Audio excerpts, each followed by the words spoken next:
Now, the president holds a big rally in New Hampshire tonight. That's ahead of the primaries tomorrow.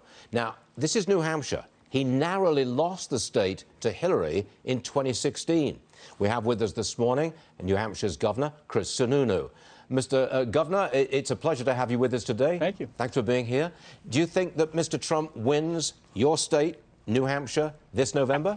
Absolutely. When you look at the strength of our economy, he takes a lot of credit for that success, a lot of the regulatory reform, the USMCA agreement, which is huge for a state like New Hampshire that trades with our partners in Canada. These have all led to a strong economy, which means that people are doing better.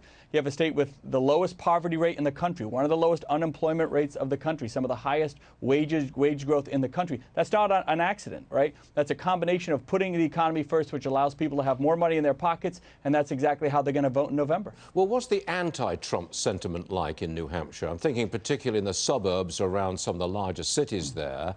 I mean, what's the state of play there? Well, again, you know, we're a very purple state, right? We have a strong electorate on the Republican side, the Democrat side, and even a stronger one in the independents, which is why our first-in-the-nation primary is such a good litmus test, because everybody participates. So the anti-Trump sentiment that you see across the country is similar with that very progressive socialist base that New Hampshire has as well. We're no different in any of that. But at the end of the day, you know, what you're going to see in November is a victory for Trump. Now, what happens in the next 2 days will be interesting. I think Bernie's going to win. Yep. I think that base is going to be there. But again, the real question, as we all know, is will the Democrats combine this moderate Democrat base with the progressive socialists? That's just not going to happen. If Congress can't get it done, unfortunately, that's going to be mimicked politically in this country, and that's going to be their downfall. Would you hold on for a second, Governor? I think we've got some news on the Democrats, especially Amy Klobuchar in the polling before the primary tomorrow. Is she moving up? Yeah, she's doing. Yes. A lot of people are talking about Amy Klobuchar right now. She didn't crack the top 4, but she's raised a lot of money after her stellar debate performance on Friday. So she's doing. People are talking about her. Okay, so she's moved up a little bit, but still not in the top 4. Yeah, well, Bernie Sanders, 28%. That's the University of New Hampshire poll of Democratic primary voters. Pete Buttigieg, 21%. Joe Biden, 11%, and Elizabeth Warren in 9%. The issue is that Pete Buttigieg is getting that Joe Biden voter, the older 45-plus voter, and also the moderate voter.